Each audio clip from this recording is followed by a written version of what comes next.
at 5 in the morning. It woke up us. It woke him up. He starts crying. Tiffany's running in there trying to console him, take care of him.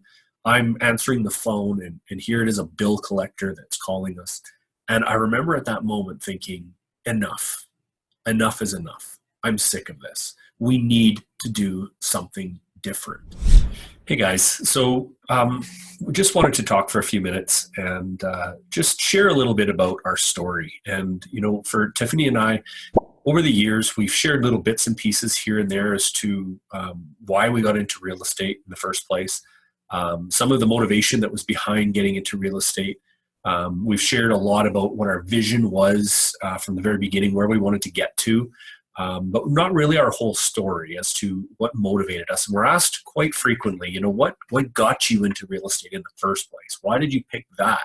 Why didn't you get into a different business? Why was it real estate? So we just wanted to spend a few minutes just to share that story. So, we go back to the late 90s. Actually, it was somewhere right in that period. We started a carpet cleaning business, both Tiffany and I. And I was a manager at Eaton's department store. You might remember Eaton's department store here in Canada. It was one of the longest or one of the oldest department stores around. They had a home cleaning division. And so I worked there as a carpet cleaner. I worked there as a furnace cleaner. I did all the different duties throughout there, blind cleaning and area rugs and you name it, all that kind of stuff. And then their position for a manager came up. And this was actually about the 94, 95 position for the managerial position for all of Edmonton came up. And I got the job. And I had about 25 employees at the time. And we had, I think we had about 12 or 13 different trucks. And it was quite a large operation. I'm doing several $1 million a year. At that time, I was just in my early 20s kind of thing. And so, it was a big task to take something like that on. But as you know, Eaton's department store went out of business. And because the department store itself went out of business, the home cleaning division, which carried that name, no longer was going to carry that name. So it had to start up under a different name. So long story short, we ended up buying the trucks and the computer software, and we got the customer lists, and we ended up buying that and starting our own company here in Edmonton. We didn't go full-fledged. I think we started with 7 or 8 trucks back in about 1998, it would have been, when we started our business. And we took those employees with us and the telemarketers, which called to get our appointments for carpet cleaning and that sort of thing. We just kind of carried on the operation under a new name. And there was a lot of pitfalls that went along the way during that process of starting our own business. But it was great. We had our own business. We could go to work when we want. We could quit when we want. We could kind of set which days we wanted to work, at least initially. And then, as time went on, we found we were working more and more. And there was the stresses of not only just managing a business, but now running a business and doing the accounting and doing all the other things, as many of you who run a business are very well aware of. One thing that we've found is a lot of people might have a certain skill. My skill was carpet cleaning. I was really good at it. My skill was upselling. I could go into a home and, it was a $74.95 to clean 5 rooms, a hall and stairs. And I would come out, with $300 or $400 because, they would buy the sanitizing, they would buy the Scotch Guard, they would have extra rooms or furniture cleaned while I was there. So it was a great business. I was great at upselling. Some days we could make thousands of dollars in one day. Other days we could make very little and have high costs. So, as running any business, you're going to have good days, you're going to have bad days. And so it was good at the start. But, fast forward to 2005, our business changed quite a bit. We rebranded, we ended up getting a contract actually with Home Depot, that department store name. And so, we ended up carrying that name for a while. And then we were kind of at a point in our business where, our trucks and our equipment was aging.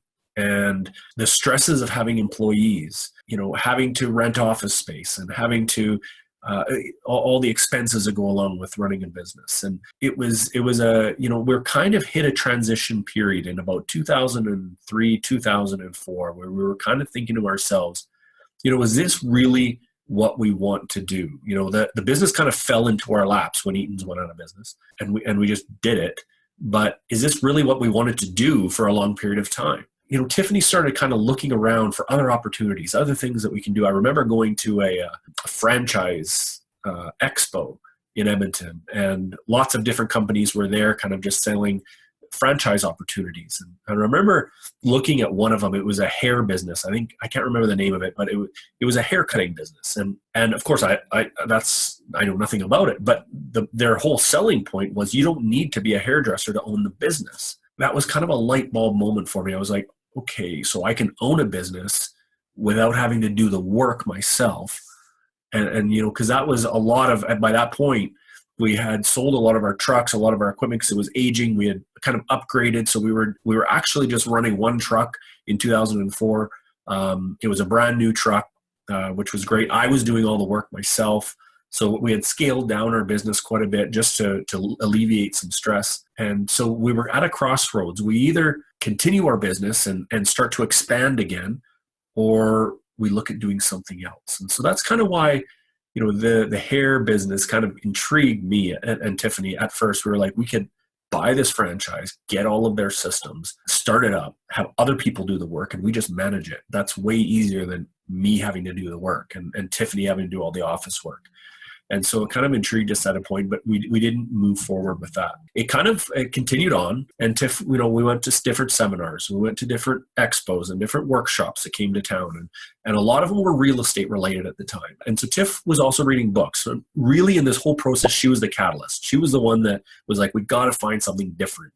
We owe everything to her to doing that, because I was kind of like one of those horses with, blinders on my eyes, a race horse I had one focus. I was going out to make money each day in our carpet cleaning business. And yet Tiffany was looking at other options. What could we do that's a little bit different? I remember we went to one real estate event. This was in November of 2003. It was just like a 4-hour type event. It was run by Rich Dad, Poor Dad. We read the book, Rich Dad, Poor Dad book. And again, the theories in there just made so much sense. I finally realized I wasn't running a business. I was running really a job. I was creating a job for myself in our carpet cleaning business. And I wanted to figure out how we could either turn it into a business or maybe do something different that started a business. So we went to this event. We played a game, and I don't know if you've ever seen it, but there's a game. It's called a cash flow. I think it's called Cash Flow, and it's made by Robert Kiyosaki. And what you do is you learn how to add cash flow, passive income, to cover your expenses. And that's what the game was all about, earning passive income to cover your expenses. And eventually, when you get enough passive income, you no longer have to have your job anymore. If you don't have to have your job and the passive income covers all your expenses, then you don't have to work and you can have passive income. And so it was really intriguing to us that, this is something that makes a ton of sense to us. But, at the time I was married. Tiffany and I got married very young. We were 19 years of age when we got married. We had bought a house right away. We were running a business. We do a lot of volunteer work in our community and in our church. And so we had a lot of responsibility going on. We were actually raising our nephew at the time as well. We had a bedroom in our house and he was with us full time. We had a lot of responsibility, and we couldn't just not have income. We couldn't just leave that and start something new because we had bills that needed to be paid. I remember at the time feeling as though I wasn't providing enough. I remember at night staying awake and wondering about some of the bills that we had and it keeping me up awake at night. To me, sleep is so valuable. So when I don't get it and I'm stressing at night instead of sleeping, it just wore on me, and it wore on me, and it continued to war on me. And I remember one particular instance where we had a line of credit with TD, and it was about $12,000 was the balance on it. It automatically came out of our bank account every single month. And without us knowing, one month it didn't come out of our account. I can't remember the reason why, but it didn't come out of our bank account. And so the next month it didn't come out. It just automatically stopped coming out. The next month. Anyway, long story short, 6 months later, we get a call from a collections agency saying, hey, you owe $12,000 and we need it within, I can't remember, I think it was 30 days. We need it within 30 days. And there was no way we just had $12,000 at the time sitting around. And so we were getting phone calls from this collection agency 6 o'clock at night, 10 o'clock at night, at midnight. They were calling us at 5 in the morning. They were calling us over and over again. It was really wearing on me because they were calling and saying, you have to pay this. And of course, I was like, well, what the heck am I going to do? How are we going to pay this? We did end up paying it within 30 days, and we worked our butts off. We went out and got extra jobs. We went out and worked harder just so that we can get that stress out of our lives. But I remember one morning, it was about 5 in the morning, we got a phone call, and we were very close to having this thing paid off near the end of the month. And it was a phone call from this bill collection agency. And of course, we were raising our nephew at the time, and he was about 3 years old. And his bedroom was right next to ours. So the phone rang at 5 in the morning. It woke up us. It woke him up. He starts crying. Tiffany's running in there trying to console him, take care of him. I'm answering the phone, and here it is, a bill collector that's calling us. And I remember at that moment thinking, enough. Enough is enough. I'm sick of this. We need to do something different. We had been working in this business now started in 98. This was 2003. So about 5-6 years, somewhere like that. We were making decent cash, but we weren't getting ahead. We weren't paying off those debts. We weren't reaching our goals that we wanted. It was just getting by day. And so that morning, I specifically remember, because at the time we had our computer in the kitchen. I remember sitting there, and I remember exactly sitting on that phone, and Tiffany's up at 5 in the morning and consoling Rio. And it was like, we have to do something different. And so shortly after that, we went to a real estate seminar, the one that I just told you about, where we played this cash flow game. And it was like, this just makes so much sense. This could be an avenue where we get passive income. At least this whole theory of it, this makes a lot of sense, but how are we going to do it? So January rolls around. So that was November. January rolls around, January 2004. We went to another real estate event. This was an all-day event. And there were people there that were getting up on stage who, within a year had bought 3 properties, some of them 9 properties, some of them 17 properties. And they were getting awards for buying so many properties in such a short period of time. And I looked at them and I thought, if they can do it, it can be done. If other people can buy lots of real estate, that means one thing. That means it can be done. So then the key is what's the difference between them and us? How did they buy so much property? How did they do it? Why can't we do it? And again, that was another epiphany for us, because it was like, if they can do it, it can be done, which means we can do it. We just have to figure out how. And so we joined up with that program. It was the Real Estate Investment Network, RAIN. We went to every single meeting. We went to every single seminar they had. We went to every single Quick Start event at the time it was called, or Acre event now. We just educated. We read books. We learned, and we learned how real estate works and how you can buy real estate using other people's money, how you can buy real estate doing joint ventures. But really the epiphany for us was real estate can be a vehicle that gets us out of the rat race, that provides us cash flow on a monthly basis. Even if it's a little bit of cash flow, that's not the point. The point is that somebody else is paying off those mortgages. So 20, 25 years later, those mortgages are either paid off or very close to being paid off by somebody else. And we're going to own those properties free and clear. That way of thinking just made so much sense to me. And if we did that once, we bought one property for $300,000 and the mortgage was paid off by somebody else, and we were paid every single month on that property, why wouldn't we continue to buy more? Why wouldn't we buy 2 or 3 or 4 of those properties? And in 20 years, that $300,000 would be our money. It would be paid off mortgages. We would own those properties free and clear. And how often over 20 or 25 years do properties not go up in value as well? All of these ways to win made so much sense to us. And it was like, that is our way out. Our goal was to buy 3 properties in our first year, to buy 9 properties by year 2, and to buy 17 by year 3. That was our goal. By the end of year 1, we hadn't bought our 3. And, I was getting frustrated because I'm the type of person, if we're going to do this, I want to do it, right? But we were learning and we were educating ourselves and we were networking and we were talking to other people. And the more we learned, the more confidence we gained. Somebody said something to us one time, which I'll never forget. They said, don't focus on the 17 you want in 3 years. Don't even focus on the 3 that you want in your first year. It's good to have that goal, but don't focus on that. Just focus on getting 1. And that kind of changed it for us. We were like, okay, that is something we can do. We can go out there and buy 1 property. As soon as we learned that, within a couple of months, we bought our 1 property. In fact, we bought it for $500 down. It was crazy how that all worked out, but that's a whole nother story. Once we bought 1, we ended up buying and transacting on over 100 properties within the 3-year period. So we smashed our 17 property goal. But the way we did that was by focusing on 1 property, and things just really went crazy. Now, we had conflicts along the way. We had issues along the way. I can't say it was just rosy the whole time. There were points where some of the properties we bought were not good properties. Some of the properties we bought were negative cash flow, and they were depleting our bank accounts. There was one year in 2008 where we hired a property manager and did not manage them properly. That cost us over $80,000 that year in just bad management. There were times where it was minus 30 out, literally minus 30. And we get a phone call from a neighbor of one of the properties we were managing. And the neighbor says there's water pouring out the door. It was a vacant property.